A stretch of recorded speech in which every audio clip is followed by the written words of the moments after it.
the industry is very young. It has always skewed very young, but there's a whole generation of women who are in their 40s and their 50s who also want product and want to be spoken to. And we're seeing a shift there too, right? Like, surprise, it's millennials and Gen X that have dispensable income and they want to be spoken to. Welcome to Creative Coordinates, a podcast featuring the thinkers, makers, and doers shaping culture from the WSA community and beyond. Today's guest is Celia Ellenberg, editor, strategist, and longtime storyteller in the beauty and fashion space. Through her consultancy, C Strategy, she's helping brands navigate where content meets commerce. Celia, welcome to the show. Thank you so much for having me. I did steal content meets It's commerce. good from my sweet tagline. So maybe we could start with that. What does content meeting commerce mean to you? Well, many years ago, sort of, for a long time, publishing was the only place that you could do storytelling. And then maybe like 15 years ago or so, brands started doing their own storytelling, creating their own content, mostly because of all the platforms that you can do that on. So the idea of content meeting commerce is sort of how are you doing storytelling, coming up with crafting narratives that resonate with consumers and then ultimately convert into sales and revenue. And with your business CE strategy, are you usually coming into projects where they've already developed a lot of their content and brand voice and storytelling, or are you getting in early and helping shape that from day one? Preferably the latter, right? Because if you're coming in when stuff has already been established, oftentimes I might get hired when maybe that content direction or that tone of voice isn't working, right? So how do you make those tweaks so that it is more resonant? But in both cases, right? So I might come in when, that's been established for years. I do a lot of work with some legacy brands. And the sort of work there, right, is to continue telling their story in a way that doesn't alienate a core consumer base, but is always getting new people to engage with them. There's a couple brands now, it's funny to think, who are legacy brands just 20, 30 years in, who might have founders that are super relevant, who brands might even be named after, but the average person might not have any idea who those people are. So they become so established in the consciousness that they exist without that founder, they exist without that sort of origin story. But it's always nice to come back to it because that is a lot of where a lot of these brands began. But if brought in fresh slate, clean slate, that's really, really fun because you get to set that tone for a brand and, really help them create what that origin story is. And for a brand to know when it would be like a good time to work with you, or who are ideal brands out there in the market that should have you on their radar, knowing what you bring to the table? Well, look, I think my background is in beauty and wellness, and that has really sort of been my sweet spot. So I've been running my own business for 2 years now, and 99% of my clients are in the beauty and wellness space. And I think I would say 100% of brands on the market today need a strong tone of voice and a strong brand narrative. And when you meet with people, you realize like that is really the core. It extends to everything else you do. So if you've got that sorted, if that feels right, if it is working, you can kind of, that trickles down to everything else you do. It trickles down to the way you approach experiential, the way you approach, social, the way you approach ad campaigns. So it's very much a cornerstone of brand building. So I would say brands that are just launching, or brands that are established at market who need to kind of really fine-tune how they are differentiating themselves, right? Because as everybody knows, even if you're not a beauty and wellness person per se, it's an extremely saturated market. So how are you differentiating yourself from the literally thousands of other skincare brands out there that are trying to do similar things to what you're trying to do? And that's where narrative comes in, and that's where tone of voice comes in, to really, really make that difference. And when you try to establish the voice around differentiation, let's just use that word for a second, and you're looking at the product itself, let's say in the beauty space, is it always possible to actually set a brand tone and voice for something that may not truly be differentiated? Or is your sweet spot working with with companies that have something that's differentiated and then carrying that brand forward? It's always possible, right? And, like, if you're good, you can kind of do it for anything. It's obviously better and easier when there is a real point of differentiation. Not naming names, there are certainly some brands, a few that I've worked with too, where a lot of the sort of preliminary work, you do a lot of these intake interviews with founders, sort of key stakeholders, is to try to identify where that point of difference is. And sometimes it's not really there. And what I can do with my, 20 plus years of experience is find where they can kind of use those talking points and help them get better at talking about it. Because if they can't talk about it, then it's sort of a lost cause. So both. It's better, easier, and more fun when there is a real point of difference, which, in beauty and wellness typically comes from proprietary tech. So that might be, you have a real ingredient innovation that no one else can use. So that immediately sets you apart because you've got something different.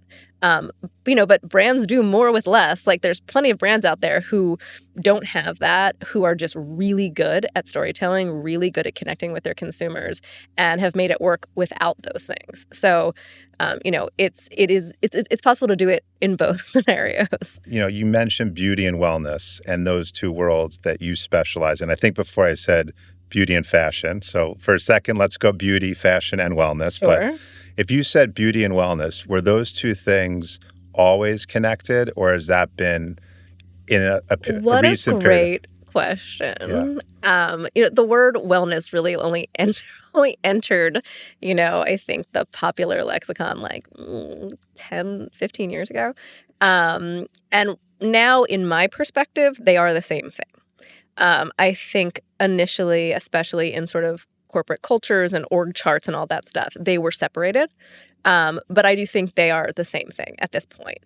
I think a big part of the marketing shift we've seen in the last 5 years, especially post-pandemic, is kind of adding wellness to all storytelling. Makeup is an act of wellness. Hair care is an act of wellness. You're doing all of these things because it helps you self-express and it makes you feel good. So they've all really become one in some ways. There are certain brands that might consider themselves purely in the wellness space, but I think beauty has come to really encompass both of those ideas. You've been in the industry for 1 or 2 decades or more. I All know. good. You can't tell because all the Experience. amazing skincare products that I We're use. sitting in the same boat. Experience matters these days. But does that experience help you continue to kind of lead the pack on perspective? Or do you see this new age, this new wave of thinkers in the beauty and wellness space that appreciate your perspective, and it's like kind of mixing and matching some fresh approaches with maybe like more of the experienced mind and thought process? Yeah, I mean, I'm in a sweet spot. I'm fortunate, and this has nothing to do with, I do very good work, and I think, highly of my skills and my experience. But based on when I started in the industry and where the industry is now, I've always been able to sort of straddle the old and the new. That remains the case, and I think is what, keeps my expertise relevant. So, we're in this spot where there is so much newness. There's so much disruption, a word that is very overused, but it's relevant here. But, there are still these multinational conglomerates that are still, as much as people think, I think people often fail to realize the vastness of the beauty industry, right? So, you might see an indie brand that you love performing super well on social, performing super well in the US. They haven't even begun to expand into global markets yet. And so you still have this structure that's been in place for decades that still exists. I mean, it has been chipped away at for sure. And, in some ways, especially if you're a small brand and you want to grow and potentially be acquired, you kind of have to be aware of all of these things. And I'm very fortunate in that, just purely based on when I started in the industry in the early 2000s, I am positioned right in between those worlds. So I'm very aware of the new. I'm very aware of the dominance of a TikTok shop and the way it works and how brands are being transformed on those newer platforms. But, I also have a deep network within sort of the multinational conglomerates and, a lot of people who have been in this industry for a very long time and who, are still in these leadership positions. So I think a mix of the old and the new is always, I mean, anywhere I think is important and valuable specifically here. And now that you run your own agency or Business, your own my own business, yeah, advisory, yeah. advisory, strategy advisory, and similar to the world I'm in, we're working with different businesses. How would you say the work you're doing today differs from maybe your days at a place like Vogue? Um, a lot. I think that there are transferable skills there that, I remember having a conversation. I had loved my time at Vogue. I had been there for almost a decade. And prior to that, I consulted directly with brands like Estee Lauder, L'Oreal Luxe. I did a very fun retail partnership with Le Bon Marché in Paris. And before that, I had a very seminal digital job at a website called style.com, RIP. But those of you in the audience who work in the fashion industry will remember it fondly. And I've always done writing and editing, and I love writing and editing. But you sort of get to a point after you've written your, thousandth news item and edited, another sort of 2,500 word think piece. I still love doing that work, but I kind of realized that specifically in beauty, specifically over the last 10 years, the beauty industry has been so explosive and it has grown so much. And I really was only able to participate in a specific way, which is through writing and editing and promoting brands that I loved. And that was really a great, but promoting brands that I was able to discover, giving them a platform like Vogue, or finding writers whose voices I loved and, convincing them to write beauty for me. Those were the best parts of that job. But I got to a point in my career where I wanted to engage much earlier with brands, and I wanted to use the considerable experience that I had and have to impact them earlier. So, for example, when you're an editor, brands come in and see you. They want to present what they're launching, what they're doing. I have seen everything that has launched in the last 20 years. But by the time things come into you, they're mostly done, right? And brands really want your advice. What do you think? And I got to this point where I sort of just like, there was just so much sameness. And this is still a problem. There's so much sameness in the beauty industry, which it got kind of boring.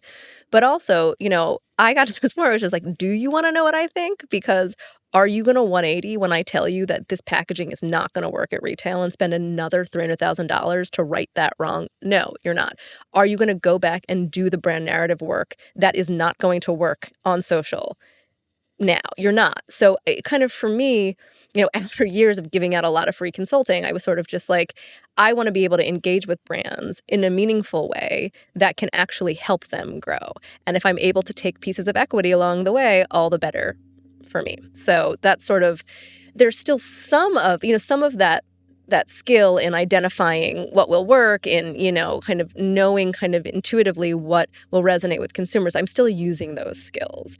But does it put more pressure on you hearing that answer and having the conviction that you had on the other side to now actually being in the brand and weighing in early and your voice mattering more and having more of an impact? Oh, yeah. It feels great. You're putting yourself more on the line in a good way, right? You are, right? Yeah. Look, I am not the founder of these brands. I am not the face of these brands, so that's a different kind of pressure, right? But when I come in, the idea is that I'm going to help shape some of the initial success, at least if I'm working with an early stage brand. But that's really exciting to me. And thus far, knock on leather, knock on leather, I've been very fortunate in that most of the projects that I've worked on have been legitimately extremely interesting to me. So I'm right now talking to a pre-launch skincare brand. They actually have proprietary tech, which is great. They have an incredible story. When I initially met with the founder, I was sort of just like, what do you even need me for? You've got so many pieces here that other people really have to work to find. But that's exciting to me because, I spoke with their fractional CMO who has a fashion tech background. And she's like, look, I don't know beauty. I know how to build out this website. I know how to build out this influencer network, but I don't know beauty. And I do. So it's very nice in those situations to really believe in the project and come in and be able to apply my expertise to help bring it to life. That feels great. It's really validating. And are you seeing things now that you're in the brand or within the company that maybe you weren't as aware of when you were more on the editorial side, that you're like, wow, that's really, that's how it works or that's how it happens, or you had a good take on? I mean, look, I think a couple things. I always sort of, I don't think I deluded myself to be like, wow, that looks really easy. You know what I mean? It's very hard to be an entrepreneur. and it's very hard to make quality product. It's very hard to then, explain that product to an audience, and it's very hard to grow that business. So I definitely it's not that I didn't have respect for that. I always had respect for that. I've definitely seen it much more firsthand. Another thing for me when leaving Vogue that I wanted more experience on the business side. I was always very tangential to these things, right? Like I knew all the founders, I knew a lot about product formulation, even though I am by no means a cosmetic chemist, but I wanted those lab relationships for myself. I wanted to better understand, the process of taking an idea through the production cycle and then having a finished good. And I've worked pretty hard for the last 2 years to expand that network for myself. So to have my own connections at certain labs, to have much better relationships within the finance world because, there's so many deals are still happening in the beauty industry. Look, I think, people have slowed on CPG in general, but I keep hearing 2H of 2025 it's going to be it's all coming back. It's been a slow couple of M&A years, but it's nice to have more of those relationships that aren't my own, because there was no reason for me to be working in that way necessarily when I was a beauty director. It makes a lot more sense for me to be working in that way now. And on like the validation side, you're working with these brands going from idea to formulation to in the market. What does ultimately success look like when a group hires you and they get to that stage they want to get to? What have been some examples of success points you've seen so far? It's a good question. I mean, like, there are lots of different KPIs, right? And typically, I work on a project basis, or I might work on sort of a retainer basis for a certain amount of time. I am deliberately not full time at these businesses. So, real growth doesn't happen overnight. I mean, there are a few like rare cases where the growth is unbelievable and it happens right out the gate.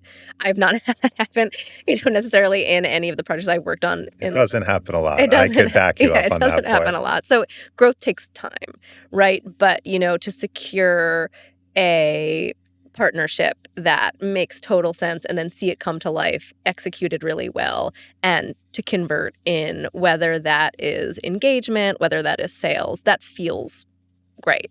And also just, hearing, look, I think no one is immune to this. I don't feel that I need a constant pat on the back or anything like that. But to hear from clients that, a strategy that I put in place for them, they couldn't get there on their own. And it really kind of all of a sudden made sense to them, the direction they should be going or whatever it is very validating to the work being a success. And given that you come from an editorial world, is there expectation when you work with people that your personal relationships paired with the great work you're doing will generate good Of course. coverage? Is Yeah, that like a given? of course. I mean, it's not a given, but I think A that is given for part of them the to think, for assumption. them to have that assumption. Yeah, yes, for sure. And I do that for some clients. It's all how my sort of scopes are built out. I'm not a publicist by trade. I know how to put together press strategies, and I know obviously a lot of people in the press. But it really depends on what sort of deliverables are asked of And when these from me. brands are pitching, you said you've heard every pitch every which way. For those that have not been in that room during the pitch process, what does that even look like? Or what are the things that maybe even the mistakes people make through the years that on a discussion like this is good to just share with the world so those that you don't work with get the benefit of? I mean, it's very rare in these meetings that anyone is ever disparaging. So it's very rare, we call them desk sides in the biz. So, you might say you are launching a new skincare product. You want to bring it in for me to see.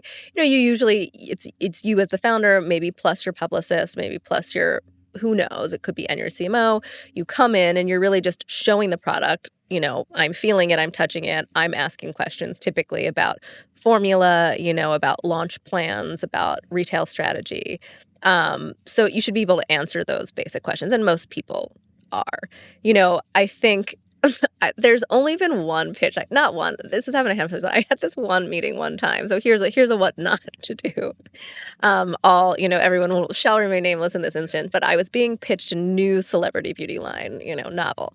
And it was for a person who still certainly commands a fair amount of fame and, adoration. But really, the time for this person to have launched a makeup line would have been 20 years ago.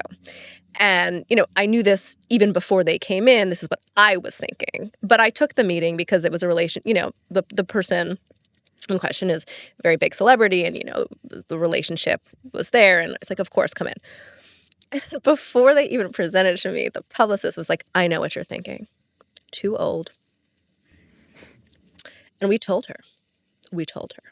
And I was sort of just like I was like, "I was thinking that, but that's you should not be the ones telling me that. Like, you You handed them your card for your new strategy It's sort of business. just like I was like, "Your job is to sell me on why this is a good idea, not open with why you know it's a bad idea." And it was a bad idea. It has remained a bad idea. It launched. It did super poorly. I'm not entirely sure if it's even at market still. But there was a few things wrong there. It wasn't just that this person was old. Look, the industry is very young. It has always skewed very young, but there's a whole generation of women who are in their 40s and their 50s who also want product and want to be spoken to. And we're seeing a shift there too, right? Like, surprise, it's millennials and Gen X that have dispensable income and they want to be spoken to as well. So it's not so much about age that was the debilitating factor here.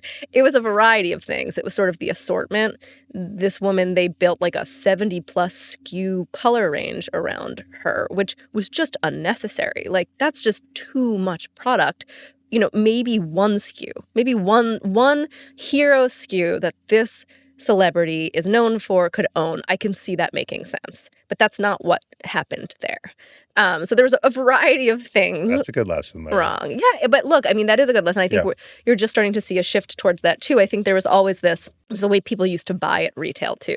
Nobody would cherry pick. So they'd take like a full line, a full collection. But, from a sales perspective, that's not entirely the smartest thing to do because there might be a few hero products in there that are going to sell. And then those like 8 eyeshadow quads are never going to move. And I think you've seen a little bit of some newer thinking there, right? The way people buy. But I think the way people launch too is a good lesson, right? I almost prefer when brands launch with like one or two things.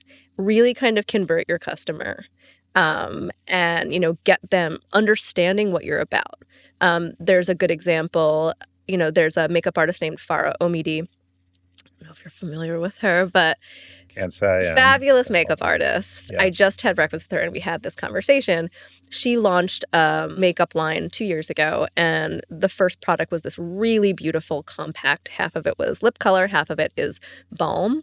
It's like a multitasking balm, so you could use it on its own, you could use it sort of on your face, you could use it to kind of emulsify the lip pigment and lip pencils. Beautiful, super well done. Excellent formulas, packaging like A+, great narrative. She hit all the buckets. And that remained the only product in the line, the only products in the line for a while, at least a year. And I think there's relevance to that because you get people used to who you are and what you stand for. And then you slowly add other things. And that isn't, you'd think that that would be popular thinking, but it's not. I think a lot of times people launch and they're like, here's 10 SKUs all at once, or whatever it might be, multi-categories. And yes, you're scaling your business quickly, but that doesn't necessarily So convert. in that example, one product, leaning in, owning it, checking all these boxes, where does the pressure come from in her business to do something more? Add lines, scale and grow. Where does that pressure come from? And what, if you were her, how do you kind of work with that? It really depends on what your cap table looks like. So if she took a lot of investment from, say, a lot of VC firms, and there's a lot of pressure to scale within a certain amount of time, sell within a certain amount of time, that's where that pressure comes from. Obviously, it's easier to grow slow if you don't have that pressure. So that's typically where it comes from. I can't speak to her, And even like when for like learning purposes, starting a business like that, what does it even cost these days to get to that stage, to have a product in the market with, one or two SKUs? Like, what's like a ballpark that you see out there as? God, it really depends. It really depends on what category you're in, fragrance, skincare, color, production costs can vary. Tariffs are certainly making it more But are you expensive seeing price? Is it getting more expensive or less to expensive to produce. produce I mean, look, as outside of anybody, tariffs? yeah, I Just, was well, I was yeah. going to say, I mean, specifically with that, as anybody who's been reading the news has likely noticed, so much of the beauty industry is produced in China, and that's specifically packaging. There are a handful of labs that are still in the U.S., a handful of packaging companies as well, but so much of it is happening overseas. So that's been a big sort of shockwave through the industry. What are moves people are making to deal like in beauty with packaging if, let's just say, they're choosing to not produce in China? Is it possible to even do it? I mean, I heard a story from a woman who has a very cool skincare line that, when they launched, um, she was working with a packaging supplier in Kentucky and, feeling really good about that, like US made. And then they couldn't get their samples. Something happened. And I hope I'm relaying this correctly. But basically, she learned that they were outsourcing to China. So, she did the work to work with a packaging supplier here, only to learn that it was Kentucky, China.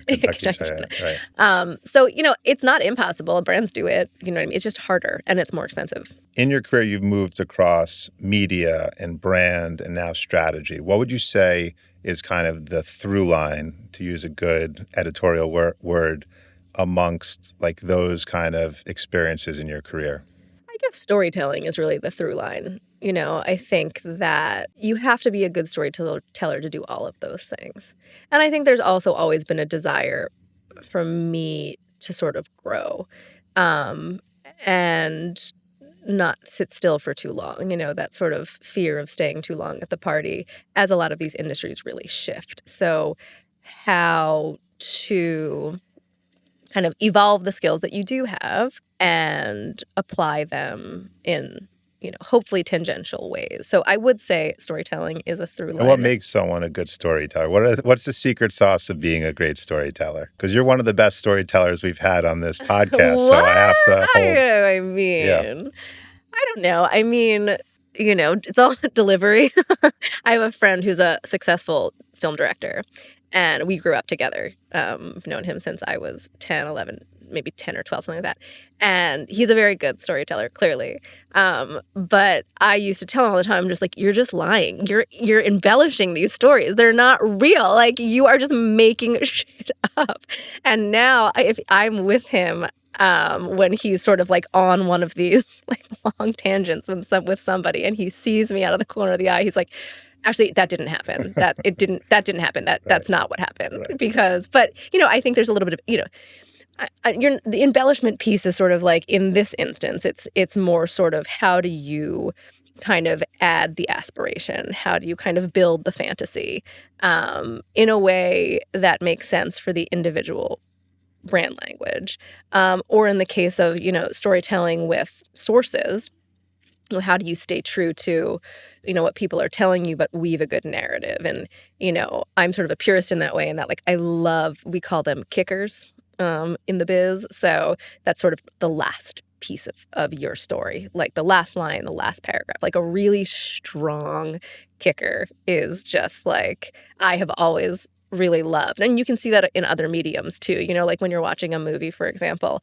and the last scene, it just goes black and you're sort of just like, Right. Kudos. it doesn't happen all the time, but that is always sort of, I feel like I always strive for that. But sort of the last thing that people internalize from the story you're telling, to make sure it's like as impactful as possible. And I had seen that your studies in college were English and literature. That's Just correct. to quote A your major bio. that I hear is just like no longer being offered. But looking back, Yeah. all those years ago, do you feel that that kind of backbone of learning is paying dividends and was helpful in your ability to? I mean, probably, of course. You know what I mean? I cannot tell you, I didn't have like a particular, like, I wasn't like, wow, college really changed me. Like, maybe a few classes, but, I'm sure, because look, reading as much as you can and writing as much as you can makes you a better writer. I did, however, I went to Oxford for a year. I went to Washington University in St. Louis for college. And for my junior year abroad, I lived at Oxford. And the way that that system works, especially in a major like English, is that you're doing reading and then you're constantly writing papers about what it is that you read, and then you read them out loud to a professor one-on-one in a room. And that's incredible skill building. It's great for public speaking, but also you can't bullshit. It's sort of just like there's no, oh, I forgot to do it because you're sitting there and it makes you I think a lot of writers will say this, reading your writing out loud is helpful for tone and is helpful for structure because you can hear it, you can hear how it lands. And so for sure, that certainly impacted my, professional abilities. All right. So I know we could talk all day. That's a compliment. But we do a segment in the show that we call Rocket Round. Okay. Just some quick takes. I'm starting to tell people like a game show I was watching, I think $100,000 Pyramid. You could pass Yeah. if anything, you want to come back to it. All right, I'm ready. I'm ready. One product you can't live without. So I feel like I say this remains true many years later, which is the Clé de Peau stick concealer, which is very expensive, but very, very good, is that product because you can kind of multitask it and it works very well. A wellness ritual that works for you. I'm a longtime believer in herbal tinctures.